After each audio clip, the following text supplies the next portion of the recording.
하나님 말씀은 에베소서 4장 25절. 에베소서 4장 25절에서 29절까지 보도록 하겠습니다.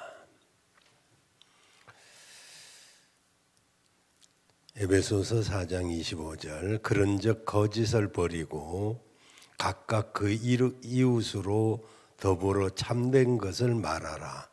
이는 우리가 서로 지체가 됨이니라. 분을 내어도 죄를 짓지 말며 해가 지도록 분을 품지 말고 마귀로 틈을 타지 못하게 하라. 도적질하는 자는 다시 도적질하지 말고 돌이켜 빈궁한 자에게 구제할 것이 있기 하여 제 손으로 수고하고 선한 일을 하라. 무릇 더러운 말은 너희 입 밖에도 내지 말고 오직 덕을 세우는데 소용되는 대로 선한 말을 하여 듣는 자들에게 은혜를 끼치게 하라. 할렐루야. 이 밤에도 은혜 주시길 바랍니다. 손자병법에 지피지기면 백전백승이란 말이 있죠. 적을 알고 나를 알면 100번 싸워도 100번 이긴다.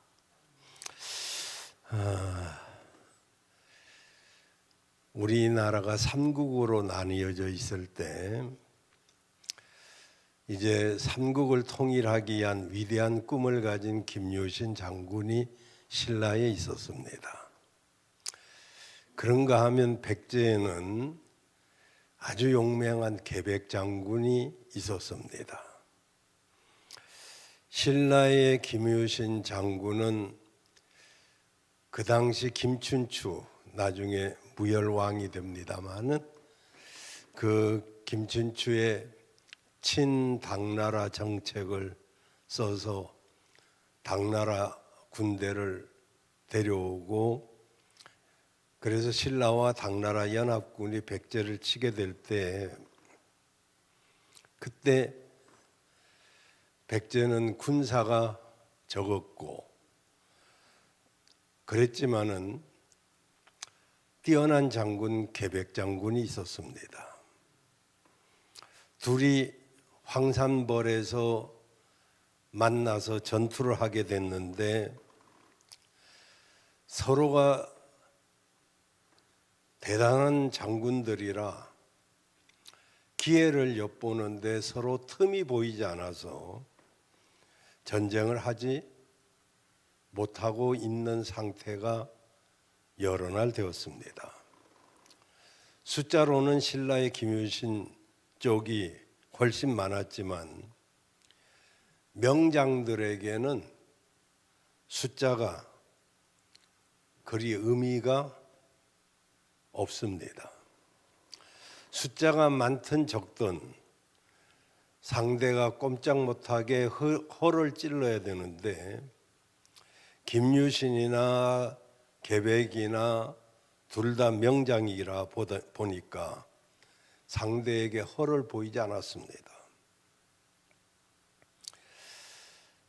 이제 이건 사실인지 뭐 어쩐지 모르지만 둘이 만나서 두 사람이 장기를 뒀다고 그래요. 뭐 전쟁 중에 장기를 뒀는지 어쨌는지 이건 잘 모르겠어요. 장기를 두면서 서로 이야기를 주고받으면서 상대방에 있는 작은 틈이 무엇인지를 서로 탐색을 하게 되었습니다. 이 자리에서 김유신은 백제 계백 장군이 정말 뛰어난 전술인 배수진은 이제 뒤에 물을 배경으로 하고 적을 맞이할 때 뒤로 물러갈 곳이 없다, 그런 마음을 주어서 말하자면은 각오를 하고 죽을 각오를 하고 싸우는 그런 방법인데, 그러다 보니까 평소보다 힘이 훨씬 더 강해지겠죠. 근데 황산벌은 뭐 뒤에 물이 있는 곳이 아니잖아요. 넓은 벌판이니까. 그래서 백제 군사들이 서로 죽을 각오를 하고 싸우기로 했던 것을 알고, 죽을 각오로 싸우는데 어떻게 이기겠어요? 근데 죽을 각오로 싸우고, 그리고 군사들이 도망가지 못하도록, 또 갑옷을 벗지 못하도록 서로 실로 꿰어 입고 이제 전쟁에 나왔다는 사실을 파악하게 됩니다. 일단 이 작전을 알게 된 김유신은 결전의 날을 비 오는 날로 잡습니다. 그리고 진흙을 준비합니다. 비 오는 날 진흙을 날리면서 공격을 하는데 갑옷이 진흙이 붙어가지고 이제 떡이 돼서 무거운데도 벗을 수가 없으니까 백제 군사들이 그냥 추풍낙엽처럼 그렇게 떨어지게 되죠. 계백 장군은 이 정말 죽을 각오를 다지기 위해서 갑옷을 서로 연결해서 벗지 못하도록, 결코 물러서지 않도록 했던 작전이었는데, 오히려 김유신에게 틈을 보임으로써 그 전쟁에서 지고 이후에 백제는 망하게 됩니다. 아주 작은 사실이지만 그게 틈이 되어서 신라 군사한테 패배되고, 그리고 나라가 멸망하게 되죠. 큰 일들은 대개 아주 작은 것에서 시작되는 것을 볼 수가 있습니다. 커다란 강둑이 무너지는 것도 뚝에 작은 틈이 생기면 거기서부터 균열이 생겨가지고 결국 뚝이 무너지게 됩니다. 신앙생활도 마찬가지입니다.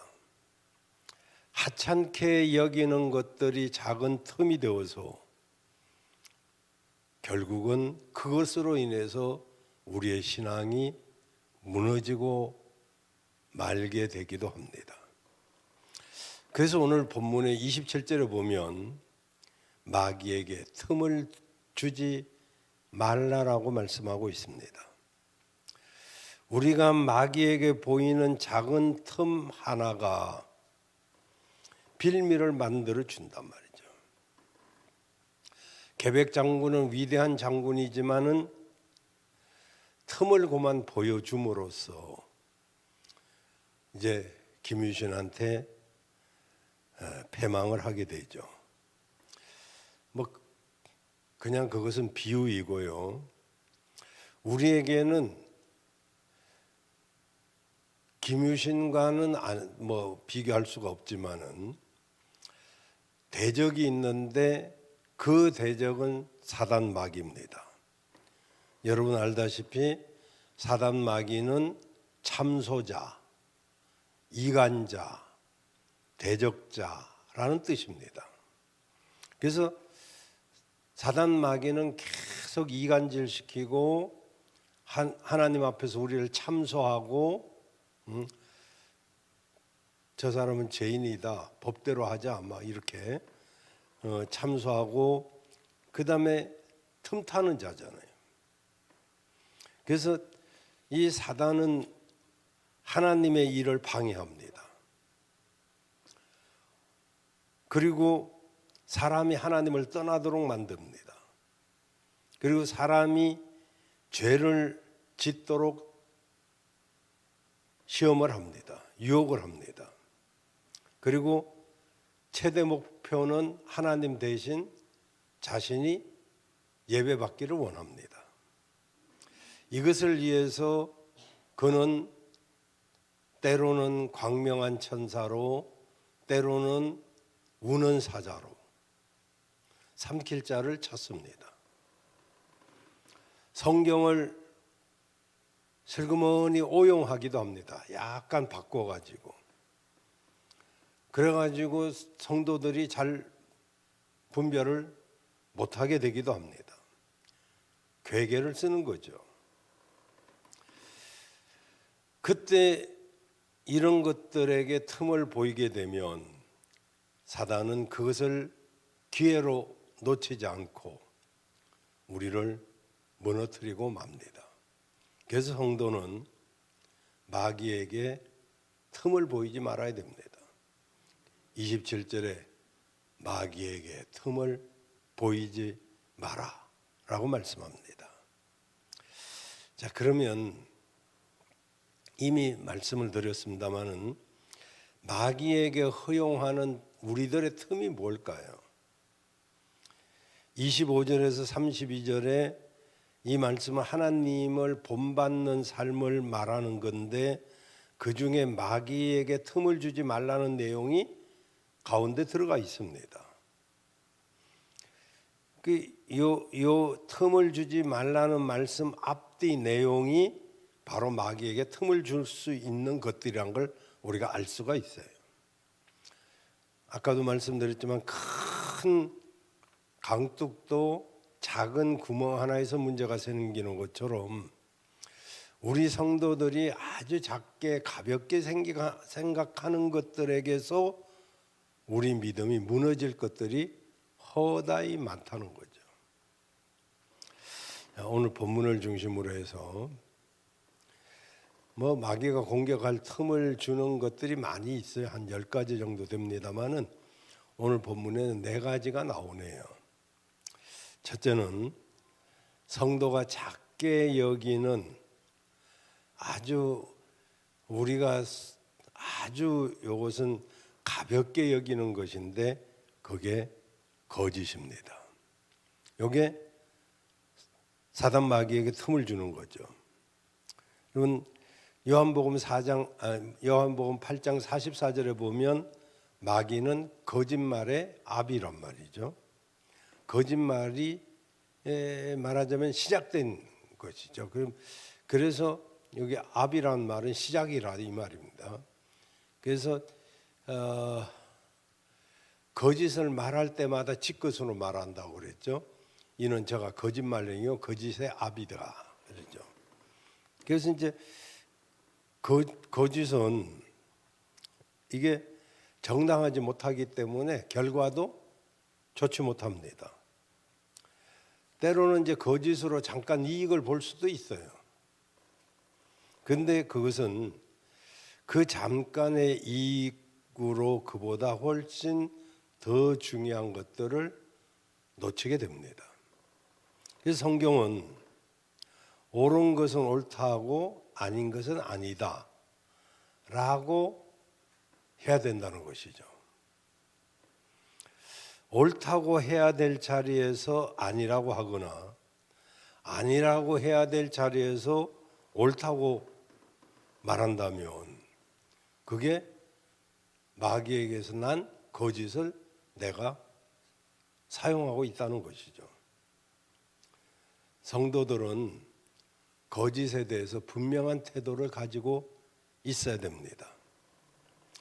거짓은 거짓의 아비인 마귀에게 속해 있는 것이기 때문에 그래서 거짓은 마귀에게 나를 삼키라고 틈을 주는 것과 같다는 것이란 말이죠. 거짓이란 다른 사람 속이는 것을 말합니다. 사기도 거짓이고 불법도 편법도 다 거짓입니다. 당연히 남을 속이기 위한 거짓말도 거짓입니다.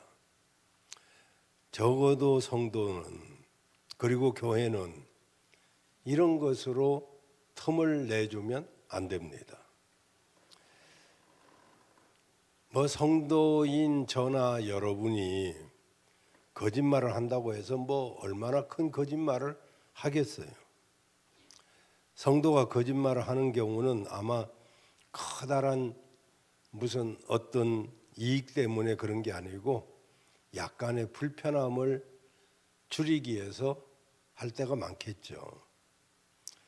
그저 뭔가 난처한 사항을 모면하기 위해서 거짓말할 때, 가령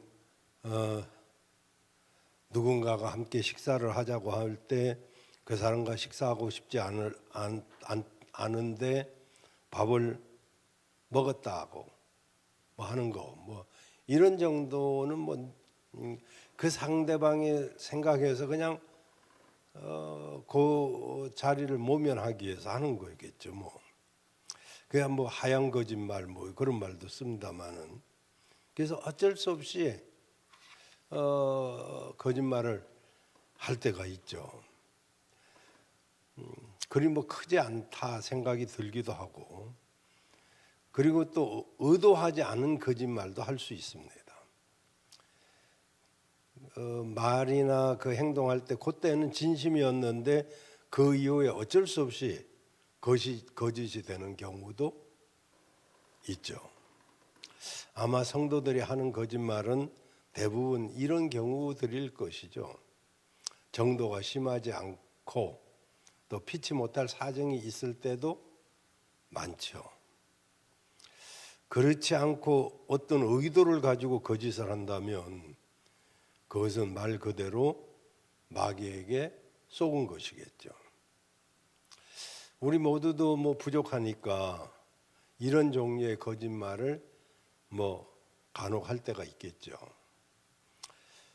저도 뭐 거짓말은 안 하려고 애를 씁니다. 왜냐하면 거짓말을 해보면 그 거짓말을 정당화하기 위해서는 또 다른 거짓말을 해야 되기 때문에 차라리 그냥 솔직한 게 훨씬 나을 때가 많이 있습니다.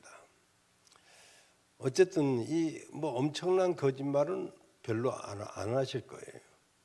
그러지만은 이게 왜 문제가 되냐면은, 왜 우리가 씨를 뿌립니까? 봄에 열매 맺으려고, 열매 거두려고 뿌리는 거 아니겠어요? 그게 지금 비록 적고 하찮은 것이라도 뿌려놓으면 오히려 그것이 큰 열매가 되어서 돌아올 경우가 많기 때문에, 그래서 이 아주 작은 그런 거짓말이라도 우리는 자꾸 안 하려고 그렇게 해야 됩니다. 별로 아멘 안 하는 거 보니까 여러분도 많이 하얀 거짓말이라 합시고 한 것 같아요. 어쩔 수 없이 하는 경우도 있죠, 있기는. 근데 이제 그걸로 끝나면 괜찮은데 거기에 이제 점점 커질 수 있고 마귀에게 틈을 줄 수밖에 없기 때문에 애당초 그것을 이제 틈을 안 주도록 하기 위해서, 그래서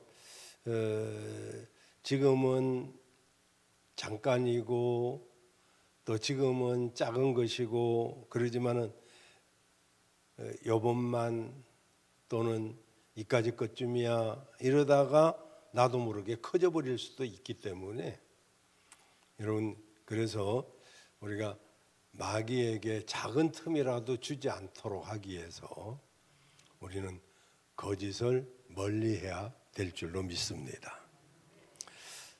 두 번째는 여기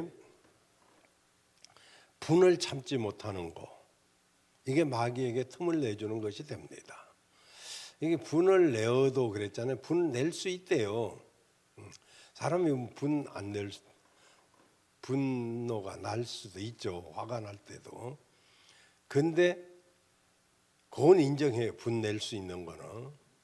그러나 두 가지입니다. 하나는 죄를 짓도록 가지 말아야 되고, 또 하나는 해가 지도록 분을 품고 있으면 안 된다. 이건 역시 마귀에게 좋은 먹잇감이 됩니다. 마귀의 목적은 성도로 하여금 성도답지 못하게 하는 것이기 때문에, 그래서 우리가 화가 나고 분이 날 때 조심해야 됩니다. 여러분 성경에도 보면 아담의 두 아들이 있죠. 가인과 아벨. 이 두 아들은 아버지가 한 것을 보고 컸기 때문에 열심히 이들은 일을 하고 그리고 하나님 앞에 제사를 드렸습니다. 근데 하나님께서는 가인의 제사에 대해서 묵묵부답이셨고 아벨의 제물은 기쁘게 받아주셨어요. 그때 가인의 표정이 달라집니다. 창세기 4장 5절에 보면 가인이 몹시 분하여 안색이 변했어요. 얼굴이 기분 나쁠 때 싹 변하잖아요. 그래서 가인이 화가 나니까 얼굴이 하얗게 변했단 말이에요. 여러분 화내 있는 사람 보세요. 안색부터 변하죠. 감출 수가 없나 봐요. 근데 화난 결과가 어떻게 됩니까? 가인이 아벨에게 들로 나가자 그렇게 말하고는 들로 데리고 나가서 거기서 아벨을 죽입니다.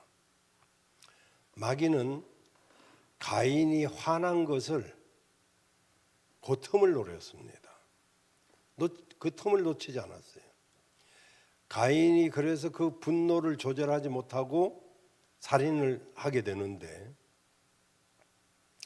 우리가 이제 화가 나고 분노가 일어나고 뭐 그럴 일들이 들어있죠. 그런데 이것이 자칫 잘못하면은 마귀에게 틈을 주는 것이 된단 말이죠. 그래서 오늘 26절에 이렇게 말합니다. 분을 내어도 죄를 짓지 말며 해가 지도록 분을 품지 말라. 이게 화가 이게 감정적인 거잖아요. 그래서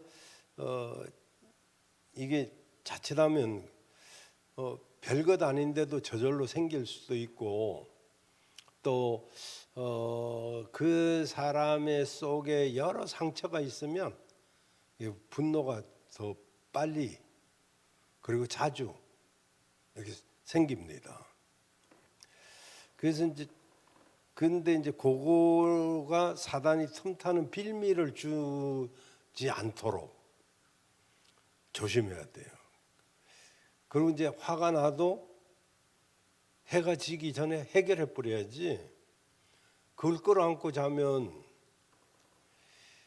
마치 상처와 같고 전에 말씀드렸죠. 주머니 속에 못가 같아가지고 바깥쪽으로 못이 향하면 다른 사람을 찌르고 힘들게 만들고 그걸 또 가만히 가지고 있으면 안쪽으로 있으면 나를 찔러요. 내가 병이 돼버려요. 그러니까 이거 주머니에 넣고 있지 말고 버려버려야 되는데 그걸 이제 끝까지 갖고 있단 말이에요. 그 화를 이기는 방법은 뭐 달리 없어요. 화가 나는 자신의 마음 상태를 인정해야 됩니다. 그리고 더 나쁜 상황으로 가지 않도록 그래서 화가 나는 상황을 화나 분노로 표출할 것이 아니라 그것을 잘 이렇게 사귀는 그런 요령들을 우리가 좀 익혀야 되겠죠. 잠언서에 보면 잠언서 19장 11절에 보면 노하기를 더디하는 것이 그 사람의 슬기요 허물을 용서하는 것이 그 사람의 영광이니라. 잠언서 19장 11절. 노하기를 더디하는 것이 그 사람의 슬기래요. 그리고 그 허물을 용서하는 것은 그 사람의 영광이 된대요. 그러니까 참 힘들어도 이게 자꾸 용서해 버릇 하고 성질 내는 것도 자꾸 뭐든지 하면 늘잖아요. 욕도 자꾸 하면 늘고 어떤 기술도 자꾸 하면 늘고 화도 자꾸 내면 화가 자꾸 늘어요. 그러니까 노하기를 더디하는 거 자꾸 참고 또 참고 이게 참는 건 참 속상하게 돼요. 확 그냥 세 가지가 제일 문제라고 내가 말씀드렸죠. 욱하는 성질, 확 하는 태도, 막 하는 말, 욱확 막 이런 것이 이제 우리에게 문제란 말이죠. 이 정말 슬기로운 것은 화를 낼 상황 속에서 화를 좀 더디 내버릇하는 거. 그 화가 나도 그걸 잘 풀어가고 해가 지기 전에 해결해 버리는 거. 왜냐면 해가 지고 그걸 끌어안고 자면 그게 다 화가 돼요. 가슴속에 화가 많아가지고 그러면 그 사람 속병 뭐 이루 말할 수 없어요. 본인이 죽는 거예요. 그렇다고 그걸 품으면 또 딴 사람이 죽고. 이게 사단이 틈을 타니까 우리는 뭐 거룩한 분노라고 말하기도 하고 하는데 물론 거룩한 분노는 가져야 되겠죠. 그러나 정당한 분노라도 잘 조절할 줄 아는 그런 지혜가 우리에게 있기를 바랍니다. 그래서 분노로 어리석은 죄에 빠지지 않도록 그런 이 말은 별로 좋은 말도 아닌데 안 할 수도 없고 할 수도 없고 그러네. 홧김에 뭐 한다고 그러잖아요. 그게 홧김에 잘못 화났을 때는 어떤 것을 결정하면 100% 실수하게 되는 거죠. 이제. 그래서 화났을 때는 어떤 것도 결정하지 마요. 어떤 것도. 그래서 화나는 상황으로 해서 마귀에게 틈을 주는 일이 없도록. 세 번째로는 여러분 게으른 것도 마귀에게 틈을 주는 것입니다. 성도는요 부지런해야 돼요. 여기 계신 분들은 대다수 얼마나 부지런한지 다들 보면 굉장히 부지런하시는데 잘하시는 거예요. 이게 이제 하나님이 죄를 진 아담에게 뭐라고 명령하셨습니까? 창세기 3장 19절에 보면 이렇게 말씀하십니다. 너 얼굴에 땀을 흘려야 식물을 먹을 거야. 안 움직이고는 못 먹어. 땀 흘려 일해야만 먹을 수 있게끔 그렇게 했습니다. 먹기 위해서는 땀을 흘려야 된다는 말씀이기도 한데 땀 흘려 일하는 동안 다른 생각을 하지 않기 때문입니다. 노동은 우리로 하여금 하나님의 역사하심을 생각하게 됩니다. 어떤 목사님이 일부러 텃밭을 가꾼다고 그러더라고요. 기도와 성경 연구와 설교와 신방 이런 것들에 바쁠 텐데도 그런데 텃밭을 가꾼다고 그래. 왜냐하면은 게을러지지 않도록 하기 위해서. 게을러지면 잡다한 생각이 든다는 거예요. 그래 맞아요. 중세기 때 사역자들은 경건 생활을 어떻게 했느냐? 노동으로 했어요. 노동으로. 목회자들은 보통 이제 정신적으로 영적으로 이렇게 일을 하는 편이잖아요. 그 육체적으로는 좀 뭐랄까 부실할 수 있죠. 그래서 중세기 때는 전부 농사를 수도원에서 졌습니다. 그게 영성 회복에 굉장히 도움된대요. 그래서 하나님께서 아담이 범죄한 이후에 그때 노동 명령을 주신 것만은 아니에요. 범죄하기 이전에도 이미 일하라고 하셨습니다. 아담으로 하여금 동산을 가꾸도록 했고 관리하도록 했고 그리고 각종 동식물들의 이름을 짓도록 하고 아담이 지면 그 이름이 그 이름대로 됐죠. 부지런히 일할 때 하나님의 뜻을 이룰 수 있는 소출이 우리에게 주어집니다. 게으른 사람은 아무래도 입도 편하죠. 그 우리는 열심히 수고하고 선한 일을 해야 돼요. 그래서 28절에 오늘 본문 28절에 이렇게 말씀하고 있죠. 28절에 뭐라고 말씀하냐면은 여기 뭐 우리가 무슨 도둑질 하겠어요? 근데 3일 굶어서 도둑질 안 할 사람이 없다라고 그러잖아요. 도둑질 안 하겠다 그런다고 도둑질 안 할 수 없어요. 노름꾼이 노름 안 하겠다 그런다고 노름 안 하는 게 아니에요. 그러니까 내가 도둑질 안 해야겠다, 노름 안 해야겠다 이런다고 안 하는 게 아니라 오히려 다른 일을 적극적으로 하면, 그러니까 빈궁한 자에게 구제할 것이 있도록 하기 위해서 하다 보면 도둑질은 저절로 끊어지고, 그리고 오히려 선한 일을 하게 되죠. 우리가 그 어떤 자리에 가는 게 얼마나 중요한지 몰라요. 그 자리가 좋은 자리면 괜찮지만은 그 자리가 노름하는 자리라든지 또는 그런 자리라면은 저절로 손이 가겠죠. 근데 그 자리에 벗어나서 다른 것을 적극적으로 하다 보면 그걸 잊어버리죠.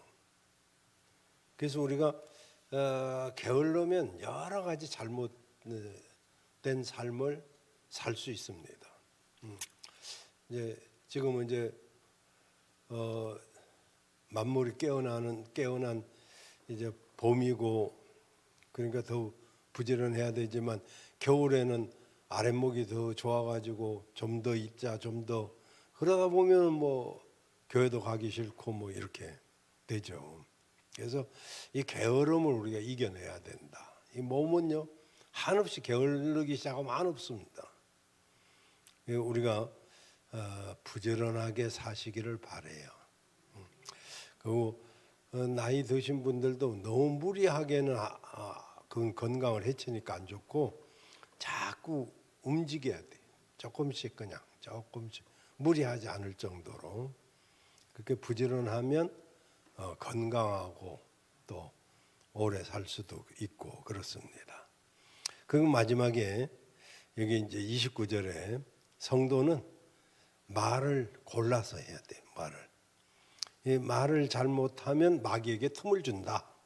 29절에 뭐라고 하냐면 더러운 말은 너희 입 밖에도 내지 말고 오직 덕을 세우는데 소용되는 대로 선한 말을 해서 듣는 자들에게 은혜를 끼치게 해라.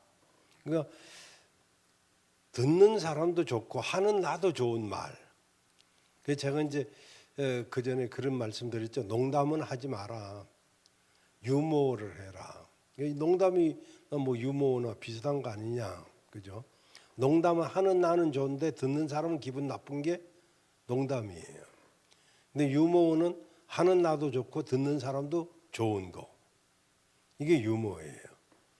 우리가 어떤 말을 하는가, 그게 마귀에게 틈을 줄 수 있단 말이죠. 성도의 입에서는 마땅히 덕을 세우는 말, 선한 말을 해야 됩니다. 사람의 말은요, 그 사람의 생각을 이렇게 형성하는 거잖아요. 그리고 그 생각은 행동으로 나타나게 되어 있습니다. 따라서 가볍게 하는 말일지라도 결코 그게 가벼운 말이 아니란 걸 아셔야 돼요. 여러분 어릴 때부터 착한 말을 입에 달고 사는 사람이 성장해서 범죄자가 되는 경우는 거의 없다고 그래요. 반면 어릴 때부터 입이 거친 사람은요, 커서도 역시 그 삶이 거칠고 난폭하고 범죄에 연루되는 경우가 많다고 그래요. 그러니까 어려서부터 쭉 말을 고운 말로 정말 덕 있는 말로 하면 말이 그 사람을 이끌고 가잖아요. 언행일치하니 말이 먼저 나가지 행동이 먼저 나가는 게 아니잖아요. 그 말만 잘해도 정말 뭐 오직하면 저기 동탄에 그 교회 무슨 교회인지 잊어버렸네. 인사만 잘해도 밥은 먹고 산다. 그게 교회 표가 된 교회 있어요. 이 사람은 아주 시골에서 고깃집을 했어요. 근데 그 당시는 뭐 백정이라고 별로 고깃집 하는 사람들을 사람 조금 좀 무시하고 뭐 그런 사람들이 많았어요. 근데 이 사람이 하도 인사만 잘해도 밥은 먹고 산다고 자기 아버지가 가르쳐 갖고 인사를 그렇게 잘했대요. 그런데 그 시골에 초등학교 여선생이 부임해 왔는데 얼굴도 이쁘고, 근데 이 여선생이 하도 싹싹한 이 청년을 보고 반해가지고 그 프로포즈를 해가지고 결혼을 했어요. 교사를 부인으로 뒀으니 얼마나 뭐 좋아요. 지금 1순위인데 교사가. 그런데 이분도 예수를 믿고 변화돼 가지고 물론 뭐 교회에서 막 인사도 잘하고, 그 동탄에다가 시온교회인가 그게 세웠는데, 그 교회는 인사만 잘해도 밥은 먹고 산다, 이걸 가르쳐 가지고 모든 성도들이 인사를 너무너무 잘하니까 저들로 막 교회가 부흥되는 거예요. 이 교회는 어떻게 사람들이 저렇게 인사성이 밝을까? 우리는 꼭 싸운 사람처럼 뭐 사람이 와도 저건 뭐 어디서 굴러먹든 뭐 우리 교회 말고 그 인사만 잘해도요, 뭐 지나치게 할 건 아닐 수도 있겠지만은 인사만 잘해도 정말 도와줄 사람도 있고요, 좋은 사람 만날 수도 있고, 또 우리가 하는 일이 잘 될 수도 있어요. 요즘 제가 늘 말하잖아요. 젊은 사람들 별로 인사성이 없어요. 저도 운동하다 보면은 수많은 젊은 사람들을 만나서 어떻게 좀 전도 좀 해볼까 하는데 인사성이 없어요. 한 번은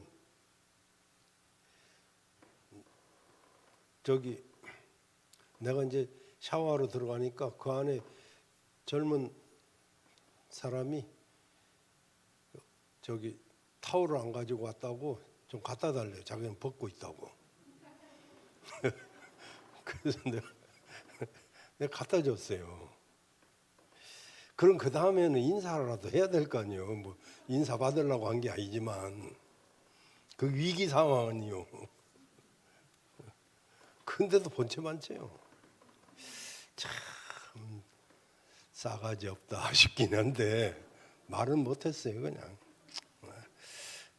대다수가 그래. 하여튼 근데 이제 그 중에 인사 잘하는 청년도 있어서 또 내가 밥도 몇 번 사주고 교회도 이제 데리고 오려고 이렇게 그 가족들을, 근데 그 집 애들은 어찌 그렇게 고기를 잘 먹는데요. 돈 많이 들었어요. 3번 사줬어. 이제 딱 데리고 오려고 했는데 코로나가 터져가지고 못 데리고 왔어요. 또 들어야 돼 새로. 어쨌든 이 청년은 진짜 마음에 들어요. 인사도 잘하고 싹싹하고. 근데 중간에 직장이 잘렸나 봐요. 그 이제 어느 회사에 이제 면접을 보러 가게 됐는데 우리 집 사람이 살살 꼬셔가지고 목사님한테 기도받고 가봐. 그럼 틀림없이 면접에 합격할 수 있어. 그래가지고 이게 용기를 내가지고 나한테 기도를 해달라잖아요.